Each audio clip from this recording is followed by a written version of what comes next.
प्रेम से सच्चिदानंद का मन में घोष करें और जीवन के एक ऐसे विषय पर आज हम चर्चा करेंगे जिसके लिए हम यह समझें कि कबीर दास जी ने अपने जीवन को उसका उदाहरण बना दिया।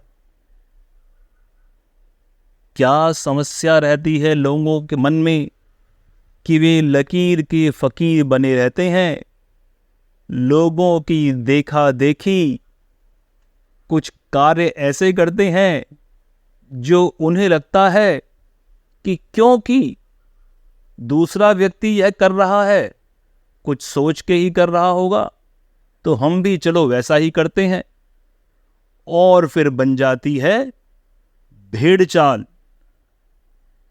क्या काशी क्या उसर मगर, राम हृदय बस मोरा, जो काशी तन तजय कबीरा, रामे कौन निहोरा। सारी लकीर की फकीरी इस एक दोहे में आप लोग अपने मन से मिटा दें। मन से सभी विचार मिटा दें जो आज तक आपने राम के विषय में सोचे हैं, जाने हैं। हनुमान जी भी राम के भक्त थे, हैं और रहेंगे क्योंकि वे चिरंजीवी हैं। परंतु कैसे भक्त हैं कबीरदास, ऐसे तो हनुमान भी ना हो सकेंगे। सुन के आश्चर्य लगता है, परंतु जो जीवन में ऐसा कर्म केवल राम के नाम के ही सहारे कर डाले, अपने जीवन अस्तित्व को उल्टी दिशा में ले जाए और कहे कि मैं तो उल्टा चला,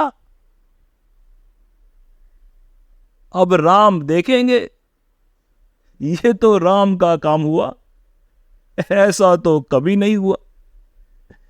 क्या आप अपने मन में कभी इस भाव को पैदा कर सकते हैं?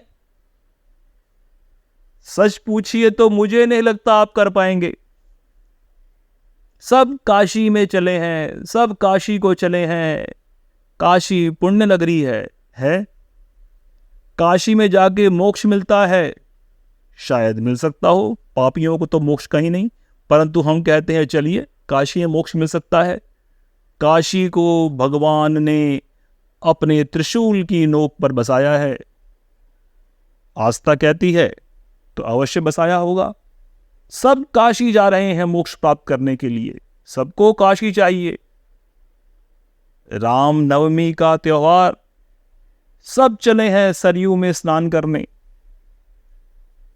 कि चलिए इस दिन आकर के हमारे पाप धुल जाएंगे और राम यहीं से हमें हमारे जीवन को उन्नत करते हुए स्वर्ग ले जाएंगे। आचरण शुद्ध नहीं होगा तो मुक्ति कहीं नहीं मिलेगी। पाप की गठरी सर पर लेकर राम आपके साथ नहीं चलेंगे। राम न्याय प्रिय हैं। न्याय प्रिय राम से आप अपने ऐसे घटिया आचरण जिन्हें आप जानते हैं, उनके चलते सभी आडंबर करने पर कि फला फला दिन मंदिर जाना है, इस दिन पूजा करनी है, इस दिन उपवास करना है, कबीर ऐसे नहीं थे। और इसीलिए मैं समझता हूं, मानता हूं कि कबीर हनुमान से एक कदम आगे बढ़ गए। क्यों? क्योंकि वे जिद में वो काम कर गए और राम को छोड़ दिया ये सोचने के लिए कि अब तो आप करें, मैं तो वो कर रहा हूं जिन्हें आपके बताए हुए पंडित लोग, ज्योतिषी लोग और वे लोग जो धर्म के कर्मकांडी है वे सब ऐसा कहते हैं। क्या कहते हैं? कि जो भी व्यक्ति काशी में मरेगा तो मुक्ति पाएगा। बहुत अच्छे। और जो मगहर में मरेगा नरक जाएगा। अरे भाई, कर्म करने की प्रधानता है या नहीं? सब हिंदुओं ने मान लिया कि माला फेरो, जनेऊ धारण करो, तिलक लगाओ, डुबकी लगाओ, मोक्ष प्राप्त करो। ऐसा कैसे होगा? कर्मों की प्रधानता और कर्मों का बलि होना, यह तो कबीर ही कर सकते हैं। कबीर ने कहा, मैं नहीं मरूंगा काशी में। पूरा जीवन काशी में गुजारा, पूरा जीवन। लोग पूरा जीवन सब पाप कर्म करते हुए दुनिया में घूमते हैं और मरने के लिए काशी आ जाते हैं। आप जानते होंगे काशी में लोग धर्मशालाओं में कमरे लेकर के और जगहों पे रह करके ताकि मृत्यु वहां हो जाए, खास तौर पे आते हैं। मोक्ष मिल जाएगा। नहीं मिलेगा पापियों, तुम्हें मोक्ष नहीं मिलेगा। काशी में मरने जा रहे हो, जीवित रहते हुए कौन से कर्म किए कि काशी में मरते ही मोक्ष मिल जाएगा? भगवान न्याय प्रिय हैं। ऐसे भगवान का सोचना कि वो कुछ एक आडंबर करने से आपको मोक्ष दे देंगे, ऐसा नहीं हुआ। जो संभव नहीं वो करने चले हो। और मगहर में कोई पुण्यात्मा भी अगर मर जाए तो नरक मिलेगा और जानवरों की योनि में पैदा होगा। सत्कर्म वाले को तो पुनः मानव जीवन मिल जाता है, जैसे हमारी जो शास्त्रीय सोच है वो कहती है। कबीर ने कहा, नहीं, क्या काशी और क्या मगर, राम हृदय बस मोरा, मेरे मन में केवल राम है।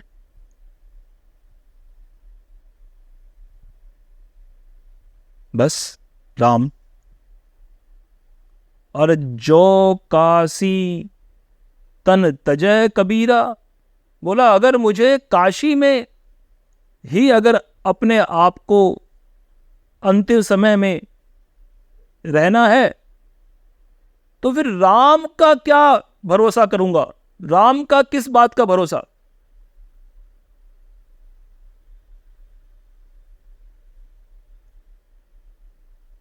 लोग अपने प्रभु पे विश्वास नहीं करते, देखा देखी भेड़ चाल पे विश्वास करते हैं। कैसे विश्वास करेंगे? मन में तो पाप कर्म छिपा है। मन जानता है कि बस इसी सहारे पार हो जाएंगे कि काशी पहुंच के मर जाए। वैसे ही कहीं भी मर जाओ, क्यों काशी जा रहे हो? काशी में भी मुक्ति नहीं मिलेगी। बुरे बुरे कर्म किए तुमने, आडंबर रचा। तुम अगर अयोध्या के राम मंदिर की ध्वजा लेके भी चिता में चले जाओगे तब भी स्वर्ग नहीं मिलेगा। सदकर्म करे हूं, मन में राम बसा, तो वो विश्वास आपको आता है कि आप कहते हैं। और कबीर ने किया। कबीर अपने अंतिम समय में मगहर चले गए और वहीं प्राण तजे। राम का प्रेम ऐसा हो तो जाने। राम के प्रेमी तो आप बनते हैं, पर राम पर विश्वास कितना है? क्या ऐसा विश्वास है कि आप कहोगी भाई प्रभु, मैं तो न जाता मंदिर और मैं तो न रखता उपवास, मैं तो कर्म के कारण ही आपको साधूंगा। मेरे कर्म स्थिर हों, वे कर्म हो जिनकी मर्यादा आपने स्थापित की। आपके जीवन में जो आपने प्राप्त किया वैसा तो न कर पाऊंगा, पर उसका अनुसरण करने का प्रयास भरपूर करूंगा और पूरी ईमानदारी से स्वयं को निश्चल बनाने का प्रयत्न करूंगा। यदि ऐसे मन में राम धारण आपने किए, तब तो मिल जाएगा स्वर्ग कहीं भी। और राम भी हर वक्त ऐसे ही लोगों के सहायक बनते हैं। और राम जानते हैं ना, विष्णु के अवतार है, और वे विष्णु जो स्वयं परम ब्रह्म है। कैसे नहीं आपका निराकरण होगा, कैसे नहीं जीवन में उन्नति होगी। राम के सहारे भव सागर पार है। 1 वर्ष ऐसा बिताइए कि जब न पूजा करनी पड़े, न आडंबर करना पड़े, न झूठे उपवास रखने पड़े, पर उस पूरे वर्ष राम मन में धारण हो और राम की मर्यादाओं पे विश्वास करके आपका आचरण वैसा हो, शुद्ध आचरण हो। मर्यादा पुरुषोत्तम राम हम सब का कल्याण करेंगे, परंतु वह कल्याण किस रूप में होगा?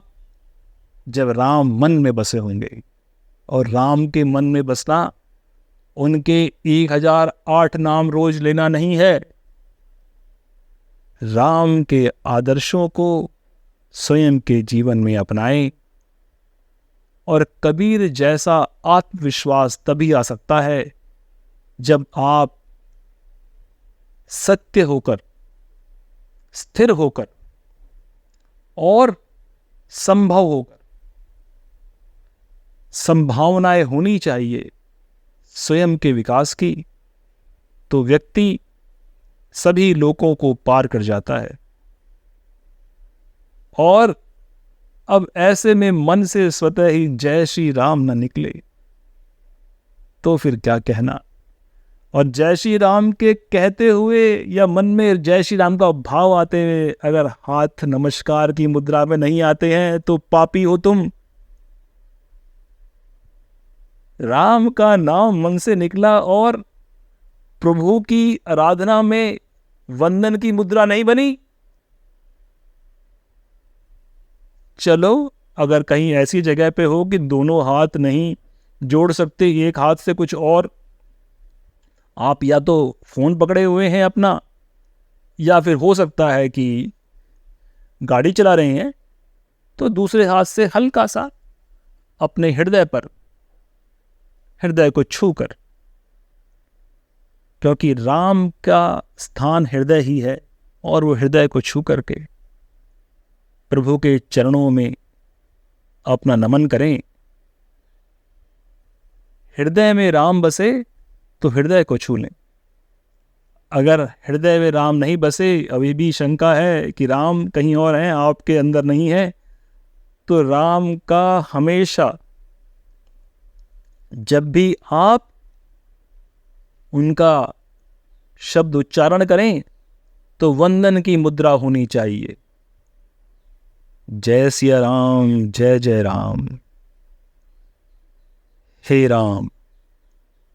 और वैसे तो राम नाम सत्य होने पर राम ही हैं जो आपको भव सागर से पार ले जाएंगे। किसी और का नाम मरते समय या आपको ले जाते समय नहीं बोला जाएगा, राम का ही नाम बोला जाएगा। पर राम भव सागर से पार कैसे लगाएंगे अगर वो आपके हृदय में नहीं विराजेंगे। हे प्रभु, हे राम, लोगों को शक्ति दो। वे लोग जो मन में विचार तो लाते हैं पर वे विचार स्थिर नहीं रह पाते, मन भटक जाता है। क्षमताएं उनमें, संभावनाएं उनमें भर दो। और यदि कोई पापी है तो उसे अवसर अवश्य दो। आपने तो रावण को भी युद्ध से पहले एक बार दूत भेजकर अवसर दिया था, तो पापियों को अवसर दो। और यदि मूर्ख अवसर को न मान के, न समझ के अपने पाप कर्म करता ही चला जाए तो आपसे ही उसका संहार होगा। और रावण को मोक्ष आज तक नहीं मिला। आज भी रावण हर साल जलता है। आपके हाथों से, आपके चरणों में गति पाने पर भी परम गति नहीं है। और यदि आपका सहारा है तो मैं दुनिया में कहीं भी चला जाऊं, कैसी भी स्थिति में रहूं, आप मेरा सहारा हो और मेरा जीवन आपके ही सहारे है। जय श्री राम।